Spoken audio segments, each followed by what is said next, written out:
बता दें आपको कि 2024 का चुनाव बेहद महत्वपूर्ण है और सेकेंड फेज के चुनाव के लिए ये समय काफी क्रूशियल होता जा रहा है, क्योंकि महज कुछ ही समय बाकी है। अभी प्रचार भी बंद हो जाएंगे तकरीबन 72 घंटे के बाद, और ऐसे में अब समय होगा जनता का। जनता निर्णय लेगी, ये चुनाव निर्णायक होगा, क्योंकि आज की जनता बेहद जागरूक जनता है। अब देखने वाली बात यह हुई कि बीजेपी जिन जिन मुद्दों को लेकर के जनता के बीच में आ रही है, जो मैनिफेस्टो को जारी कर रही है, क्या उस मैनिफेस्टो का कितना असर जनता के ऊपर पड़ रहा है। वहीं इंडिया गठबंधन की बात कर लेते हैं कि जिन मैनिफेस्टो को लेकर के वो जनता के बीच में गई है, उस मैनिफेस्टो का क्या कुछ असर पड़ रहा है। फिलहाल आपको सीधे ले चलते देवघर, जहां से झारखंड के बीजेपी प्रभारी लक्ष्मीकांत वाजपेयी से हमारी सहयोगी रुचि बातचीत कर रही है।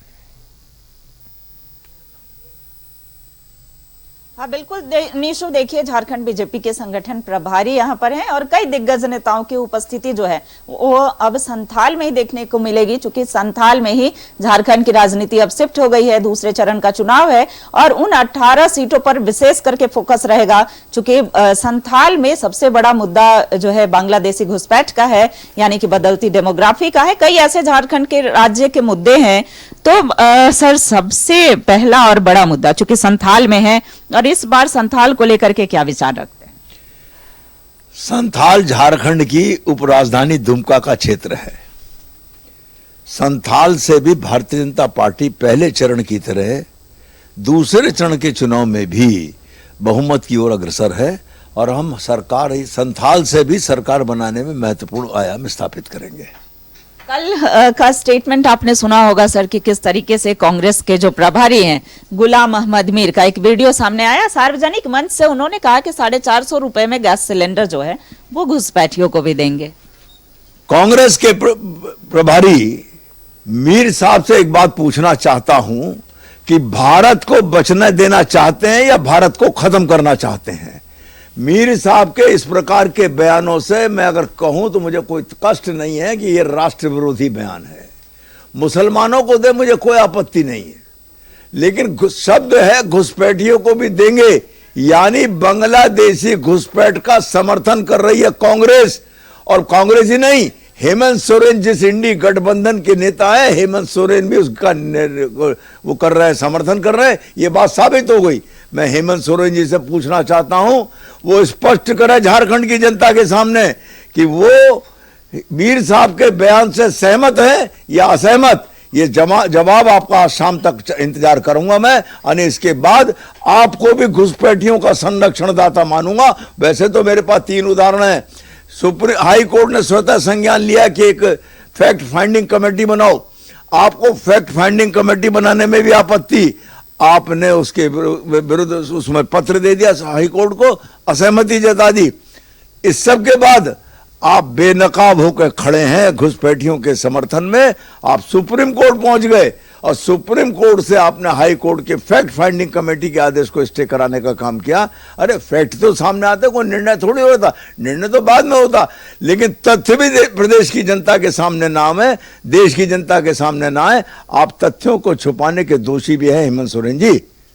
बिल्कुल, तो देखिए ये चैलेंज है बीजेपी के संगठन प्रभारी लक्ष्मीकांत वाजपेयी का नीशू, और ये स्पष्ट तौर पर कह रहे हैं कि आज शाम तक का इंतजार करेंगे, नहीं तो फिर ये हेमंत सोरेन को भी घुसपैठियों के का संरक्षक मानेंगे। सर, आप संथाल में हैं, लगातार संथाल के दौरे कर रहे हैं, यहाँ की जो ज्वलंत मुद्दे हैं वो क्या दिख रहे हैं। हालांकि हर मोर्चे, शिक्षा की बात करें, स्वास्थ्य की भी बात करें, लेकिन यहाँ की जो सबसे बड़ी समस्या आपको क्या दिखी। नहीं, समस्याओं से तो ग्रस्त है ये क्षेत्र। गांव की तरफ अगर आप चले जाइए तो सड़कें भी नहीं है गांव में। गांव को मेन सड़कों से जोड़ने का संसाधन नहीं है। गांव में चिकित्सा की व्यवस्था भी उपयुक्त नहीं है जैसे देश के अन्य राज्यों में है। मुझे तो ये समझ में नहीं आता कि 5 साल में हेमंत सोरेन की सरकार ने क्या परिवर्तन किया जनता की व्यवस्थाओं में।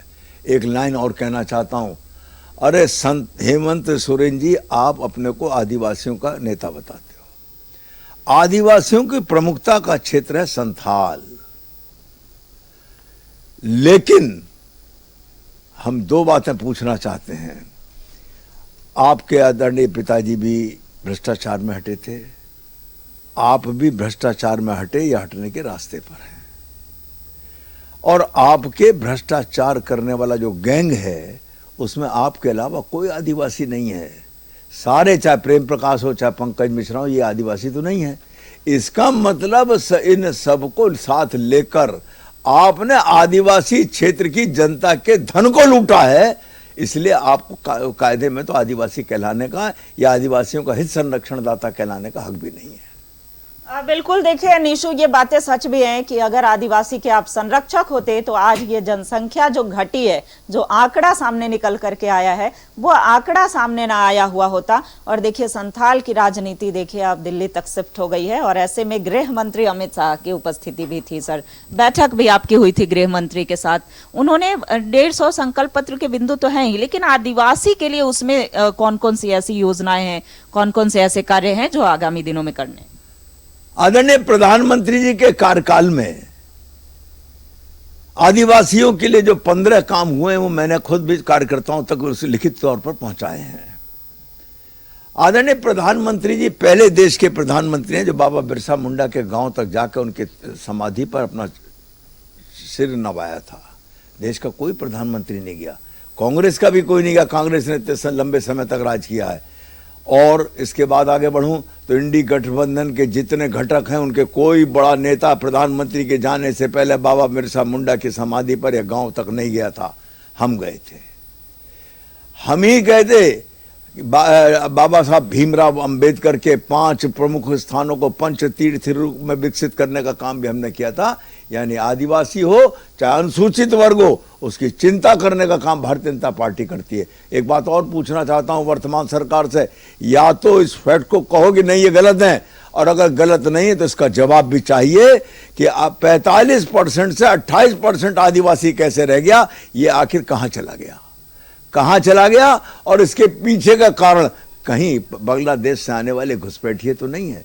अरे आदिवासी कहलाने वाले माननीय मुख्यमंत्री हेमंत सोरेन, मैं आपसे ये भी पूछना चाहता हूं, आदिवासी बेटी की हित रक्षा कौन करेगा? आदिवासी बेटियों की जमीनों को जो कब्जाने का काम किया है उससे कौन बचाएगा? तो बचाएगी भारतीय जनता पार्टी। हमारे नेता देश के गृह मंत्री आदरणीय हेमंत सोरेन जी ने, आदरणीय अमित शाह जी ने स्पष्ट कहा है इस बात को कि हम घुसपैठियों को चुन चुन कर इस प्रदेश से, देश से बाहर करेंगे। और उन्होंने जिस बेटी की जमीन को कब्जाया है उस बेटी की जमीन को हम उस बेटी को वापस करेंगे कानून बनाकर। और यही बात आदरणीय रक्षा मंत्री राजनाथ सिंह जी ने भी घोषणा की है। इसलिए हमारा संकल्प है, हम करके दिखाएंगे, आपके पास का कोई विकल्प नहीं है।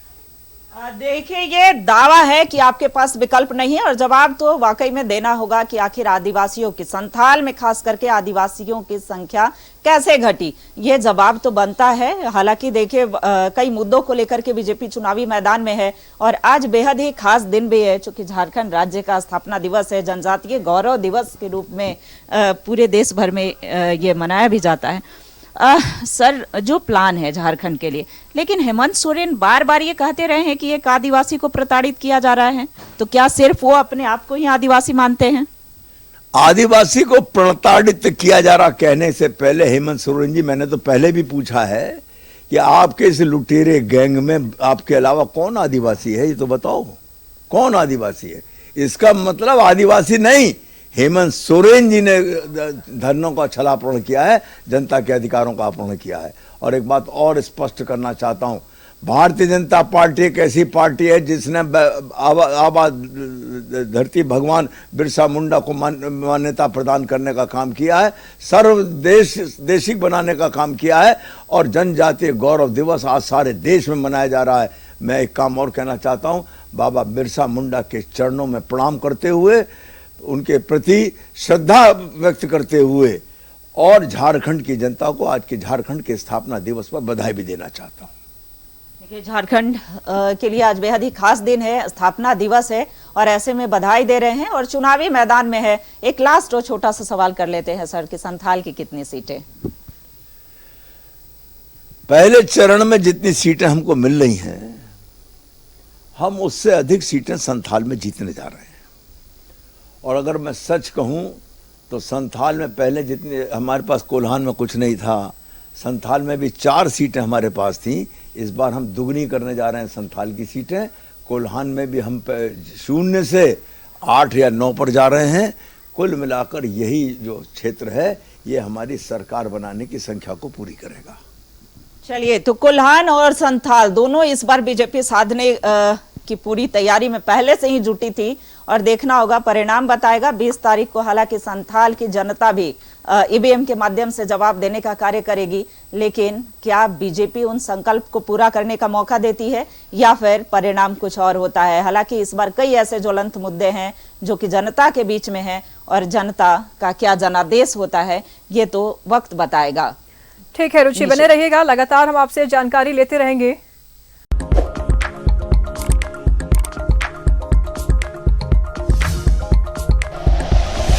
Like and share videos, subscribe करें हमारा चैनल और प्रेस करें बेल आइकॉन। न्यूज़ 11 भारत, सच है तो दिखेगा।